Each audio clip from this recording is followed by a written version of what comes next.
नमस्कार। दिनांक 30 अक्टूबर 2023 से राहु और केतु दोनों ही अपना राशि परिवर्तन कर रहे हैं और 18 मई 2025 तक ये इन्हीं राशियों में रहेंगे। तो राहु मीन राशि में गोचर करेंगे और केतु करेंगे गोचर कन्या राशि में।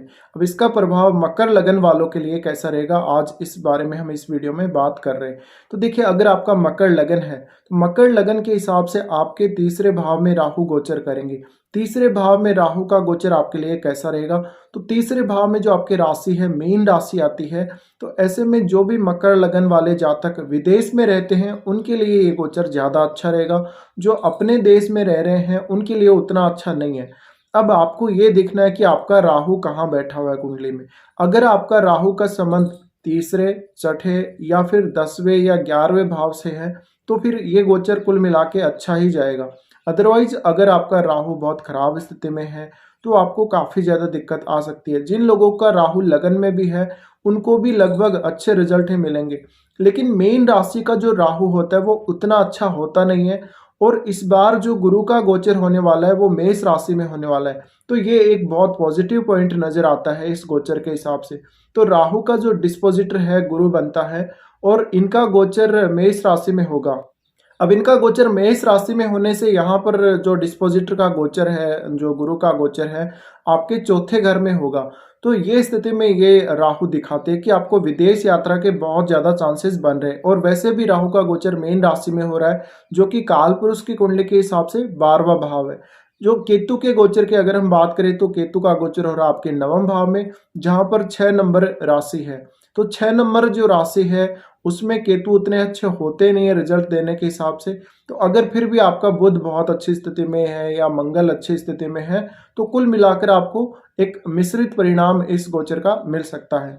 तो आप सभी के अलग अलग चार्ट पे वो स्थितियों पे डिपेंड करेगा कि आपको रिजल्ट कैसा मिलेगा। जिन जातकों को केतु की महादशा या अंतरदशा चल रही हो उनको केतु के रिजल्ट सबसे ज़्यादा देखने को मिलेंगे। जिन जातकों को गुरु या राहु की महादशा चल रही हो या अकेले राहु की महादशा या अंतरदशा चल रही हो तो आपको राहु के परिणाम ज़्यादा देखने को मिल सकते हैं। अब इस गोचर में आपके लिए परिणाम कैसे रहेंगे, देखिए यहाँ पर आप बहुत ज़्यादा कोई बड़ी उम्मीद नहीं कर सकते राहु से, क्योंकि वैसे भी मीन राशि में जो राहु है वो उतना अच्छा रिजल्ट देते नहीं है। तो एक मिश्रित परिणाम की उम्मीद हम कर सकते हैं। अब राहु यहाँ तीसरे घर में आ रहे हैं तो आपको ये एफर्ट काफ़ी ज़्यादा करवाने वाले हैं, मेहनत बहुत ज़्यादा करवाने वाले हैं, क्योंकि 12वां भाव काल पुरुष की कुंडली के हिसाब से वो भाव है जहां हम कोई चीज़ को उपयोग में ले लेते हैं, हम उसको खर्च कर देते हैं या कुछ चीज़ों का हम दान कर देते हैं और वहां भौतिक सुख सुविधाएं नहीं होती हैं हमारे पास। अगर 12वें भाव से हम रिलेट करें हमारी भौतिक सुख सुविधाओं को तो वहां पर हम एक तरह से साधु संत वाला व्यवहार या बिल्कुल हम ईमानदारी वाला व्यवहार बरतते हैं। तो यहाँ जो राहु का प्लेसमेंट है, राहु का गोचर में जो यहाँ प्लेसमेंट बन रहा है तीसरे घर में, ये दिखाता है कि कोई भी आप अगर इस गोचर में काम करेंगे उसके लिए थोड़ा सा ज़्यादा एफर्ट लगाना पड़ेगा। और आपका अगर चंद्रमा इस राहु के गोचर से या आपकी कुंडली में राहु से प्रभावित हो रहा है तो आपको थोड़ा ज़्यादा सोचने की ज़रूरत है। आप जो डिसीजन लेंगे इस राहु केतु के गोचर में उसमें थोड़ा सा गहराई से जाने की ज़रूरत रहेगी। अब ये जो राहु है आपको टैलेंट बहुत अच्छा देंगे, आपको काफ़ी टैलेंटेड बना सकते हैं और आपका वो टैलेंट काफ़ी ज़्यादा हिडन रहेगा, वो छुपा हुआ टैलेंट रहेगा। इसी तरह से ये राहु में आप विदेश यात्रा कर सकते हैं, किसी दूसरे स्टेट की यात्रा कर सकते हैं। छोटी छोटी यात्राओं से आप बहुत ज़्यादा परेशान इस गोचर में रहने वाले। तो तीसरे घर में राहु आने से थोड़े जोखिम लेने की क्षमता आपको देंगे। इसी तरह ये राहु आपको आध्यात्मिकता की तरफ बहुत जल्दी लेके जाने वाले। अब यहाँ अगर तीसरे घर में राहु आ रहे तो देखिए आप सबसे ज़्यादा जो एफर्ट लगाने वाले हैं वो एक तो टूर में लगाने वाले हैं, यात्रा वगैरह करने में कहीं। अगर आप विदेश सेटल होने को देख रहे हैं तो विदेश में आप सेटल हो सकते हैं। इस गोचर में 18 महीने के गोचर में आप आराम से विदेश सेटलमेंट के लिए देख सकते हैं। जो लोग विदेश में ही हैं जिनको पीआर नहीं मिला अभी तक, वो इस गोचर में ज़रूर ट्राई करें कि उनको पीआर जल्दी से जल्दी मिल जाए। आपकी तरफ से पूरी कोशिश होनी चाहिए, पूरे प्रयास होने चाहिए। इसके अलावा ये राहु जो मीन राशि में गोचर कर रहे हैं तो आपको थर्ड हाउस से संबंधित कोई भी डिसीजन लेने के लिए थोड़ा सा गहराई से सोचने की जरूरत रहेगी। और इस गोचर में कुछ ऐसा भी होगा जहां आप अपना कुछ त्यागने के लिए, अपना कुछ छोड़ने के लिए तैयार हो जाएँगे। तो ये जो रिलेशनशिप अपने भाई-बहनों के साथ, जो पड़ोसियों के साथ, जो आपके रिलेटिव हैं उनके साथ, उनसे संबंधित कुछ परेशानियाँ ये राहु गोचर में दे सकता है। हो सकता है कि आप अपने भाई के साथ, छोटे भाई के साथ या अपने जो रिलेटिव हों उनके साथ रिलेशनशिप को लेके उतना ज़्यादा संतुष्ट नहीं होंगे, और कुल मिलाकर यहाँ राहु संतुष्ट आपको होने भी नहीं देंगे। तो एक्स्ट्रा एफर्ट, एक्स्ट्रा मेहनत करनी पड़ सकती है किसी भी काम में, जिस भी काम में राहु का इन्वॉल्वमेंट है यहाँ पर, उस कार्य के लिए आपको थोड़ा ज़्यादा अपनी पावर यूज़ करनी पड़ सकती है। अब यहाँ जो राहु की दृष्टियाँ पड़ रही हैं, सबसे पहले राहु की दृष्टि सप्तम भाव पे पड़ेगी। तो सप्तम भाव पे पड़ने से राहु ये दिखाते हैं कि आप विदेश से जुड़ा हुआ कोई भी व्यापार करना चाहते हैं, बिजनेस करना चाहते हैं, पार्टनरशिप वाला बिजनेस करना चाहते हैं, तो आप इस गोचर में सफलता पा सकते हैं। लेकिन इसके लिए आपको टूर बहुत ज़्यादा करने पड़ सकते हैं, विदेश कई बार जाना पड़ सकता है। इसी तरह आपकी मैरिज होने के लिए भी ये स्थिति काफ़ी अच्छी नज़र आ रही है। तो आपका विवाह भी हो सकता है, और आपके विवाह के बाद तुरंत बाद आप फॉरेन में सेटल हो सकते हैं। राहु के इस गोचर में कई बार आपको टूर करने पड़ेंगे, और छोटे-छोटे टूर काफ़ी ज़्यादा होंगे। अब वो आपके विवाह के पर्पज़ के लिए, आपके बिज़नेस के पर्पज़ के लिए, या अपनी कोई डेली लाइफ़ के लिए हो सकते हैं। तो यहाँ पर थोड़ा-सा आपको ये ध्यान रखने की ज़रूरत है। इसी तरह से जो आप जहाँ भी जोखिम ले रहे हैं, जो जोखिम वाले काम हैं, वहाँ पर अपना एफर्ट ठीक से लगाएँ, वहाँ पर आप अपना माइंड काफ़ी अच्छे से यूज़ करें। ऐसा नहीं कि आप अपनी ताकत पर ही सब कुछ झोंक दें। तो आप अपनी ताकत पर डिपेंड ना रहें, अपने माइंड का यूज़ अच्छे से करें। इससे क्या होगा, इससे आपको फ़ायदा ही होगा। कोई काम जिसको आप माइंड लगाकर, दिमाग लगाकर बहुत अच्छे से कर सकते हैं, शायद आपको थोड़ा एफर्ट ही कम करना पड़े। तो ऐसे केस में जब भी राहु सप्तम को देख रहे हैं, तो पार्टनर के साथ जो रिलेशनशिप है उनको लेकर भी यहाँ थोड़ा-सा सावधानी बरतने की ज़रूरत है। ऐसा कुछ नहीं है कि आपको यहाँ पर पार्टनर के साथ कोई विवाद खड़ा हो जाएगा, या पार्टनर की तरफ से आपको कुछ धोखा वगैरह मिलेगा। लेकिन थोड़ा-सा जो प्रभाव है, वो कहीं न कहीं मिसअंडरस्टैंडिंग वाला नज़र आता है। तो यहाँ 1 या 2 कोई वीक पॉइंट हो सकते हैं। अगर आपने ऐसी कोई शुरुआत कर दी, कोई मिसअंडरस्टैंडिंग की शुरुआत हो चुकी है रिलेशनशिप में, तो फिर वो बात बहुत जल्दी आगे बढ़ सकती है। तो इसको सँभालने वाले आप ही होंगे। इसी तरह से जिन जातकों की मैरिड लाइफ में ऑलरेडी इश्यू चल रहे हैं, उनको राहु के गोचर से पहले ही उन इश्यूज़ को निपटा देना चाहिए। अदरवाइज़ फिर बाद में ज़्यादा दिक्कत आ सकती है। और जिन लोगों के फॉरेन में रहते हुए ऐसे कोई इश्यू चल रहे हैं, उनको थोड़ा ज़्यादा यहाँ पर मेहनत करनी पड़ सकती है अपनी मैरिड लाइफ को हैंडल करने के लिए, अपने पार्टनर को हैंडल करने के लिए।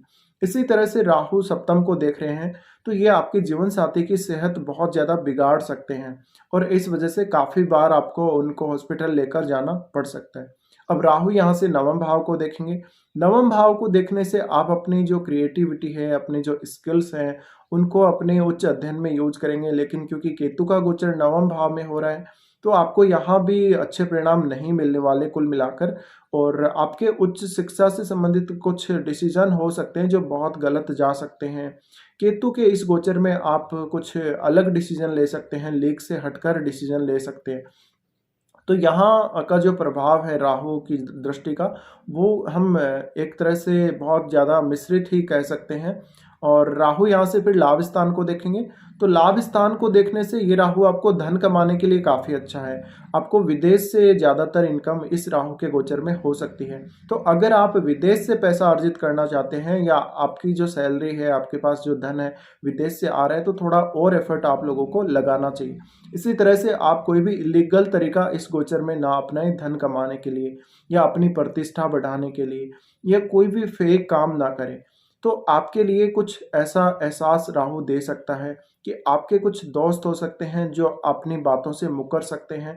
तो यहाँ पर आपको एक बार अपने जो भी फ्रेंड्स हैं उनको रीचेक करने की ज़रूरत भी रहेगी, और कई बार आपकी कुछ कमी की वजह से आपके जो दोस्त हैं आपका साथ छोड़ सकते हैं। अब अगर हम केतु की बात करें, तो केतु नवम भाव में कन्या राशि में गोचर करेंगे। तो केतु के नवम भाव में होने की वजह से हो सकता है कि आपके अपने फादर के साथ रिलेशनशिप को लेके कुछ इश्यूज हों, आपके कुछ गलत डिसीजन की वजह से, कुछ आपके मिसअंडरस्टैंडिंग की वजह से, ठीक प्रकार से डिसीजन नहीं लिए जाने की वजह से इस भाव से संबंधित कार्यों में और रिलेशनशिप में काफ़ी ज़्यादा दिक्कत आ सकती है। तो अपने गुरुजनों के साथ भी अच्छा रिलेशन आप बना के रखें। इसी तरह से आप इस दौरान अगर किसी से कोई सलाह माँगते हैं, तो आपको सही सलाह मिलने की उम्मीद नहीं रहेगी। अब केतु का गोचर नवम भाव में है तो आपके फादर इस समय बहुत कोई सीरियस हेल्थ इश्यू से गुजर सकते हैं। इसी तरह से आपके फादर के ऊपर इस समय कोई लोन वगैरह कोई उधार हो सकता है, जिसकी वजह से उनको स्ट्रेस जैसी कोई दिक्कत हो सकती है। इसी तरह जो जातक विदेश जाना चाहते हैं उच्च अध्ययन के लिए, उनको थोड़ा यहाँ अलर्ट रहने की ज़रूरत है। अगर आप विदेश जा रहे हैं तो आप बहुत ज़्यादा धन खर्च ना करें अपनी एजुकेशन पर, या फिर आप जहाँ भी एडमिशन ले रहे हैं विदेश जाकर, वहाँ एक बार अच्छे से चेकिंग ज़रूर कर लें, कहीं आपके साथ कोई फ्रॉड ना हो जाए। तो केतु का जो नवम भाव का गोचर है, थोड़ा-सा एक अलग रवैया आपको दिखाता है और अलग तरीके से सोचने के लिए प्रेरित करता है। पर यहाँ केतु जिसके पास बिल्कुल भी जो शरीर है, नीचे का शरीर जो हम बोल सकते हैं, धड़ उसके पास है, लेकिन उसके पास सिर नहीं है। तो यहाँ नवम भाव से संबंधित कोई भी आप डिसीज़न ले रहे हैं, तो वहाँ बहुत ज़्यादा सावधानी बरतने की ज़रूरत है। आप किसी की भी बातों में बिल्कुल भी ना आएँ। अगर आप आते हैं तो आपके साथ बहुत बड़ा कोई धोखा हो सकता है। अब ये केतु आपको कुछ आध्यात्मिक यात्राएँ दे सकता है, लेकिन इस भाव से संबंधित कार्यों में खर्चे बहुत ज़्यादा करने पड़ सकते हैं, इवन आपको लोन तक लेना पड़ सकता है। तो ऐसी कोई आप दिक्कत ना आने दें खुद के लिए या अपनी फैमिली के लिए कि आपको लोन वगैरह लेने पड़ें, आपको कहीं से पैसे उधार लेने पड़ें और बाद में जाके आपको मुश्किल खड़ी हो जाए।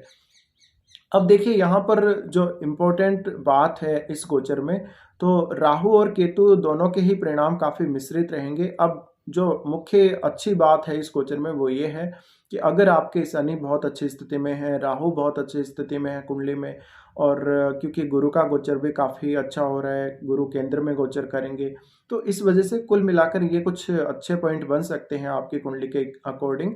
पर यहाँ जो विदेश से जिन जातकों का कनेक्शन है, चाहे वो किसी भी प्रकार से हो, उनको सबसे ज़्यादा लाभ होगा। और अगर आप इस गोचर में कोई भी फॉरेन के साथ कनेक्शन बनाते हैं, चाहे आप स्टडी पर्पज़ के लिए जाएँ, चाहे किसी और पर्पज़ के लिए जाएँ, तो वहाँ आपको फ़ायदा मिलने की उम्मीद तो रह सकती है। पर कुल मिलाकर यहाँ आपके जो चार्ट है उसके अकॉर्डिंग कुछ फ्रॉड होने के चांसेस या कुछ खर्चे ज़्यादा होने के चांसेस रह सकते हैं, जिससे कुछ फाइनेंशियली प्रॉब्लम्स आप लोगों को आ सकती हैं। अब राहु यहाँ आपके लाभ स्थान को क्योंकि देख रहे हैं इस गोचर में, तो उस वजह से वहाँ पर जो राशि है 8 नंबर राशि है और 8 नंबर राशि मंगल की राशि है। तो यहाँ आपको थोड़ा-सा अलर्ट रहने की ज़रूरत है। आपके साथ कुछ आपके दोस्त हैं जो धन संबंधी मामलों में धोखा कर सकते हैं। तो ये आपको ध्यान रखना है इस गोचर में विशेषकर। तो फिलहाल देखिए, वीडियो देखने के लिए धन्यवाद।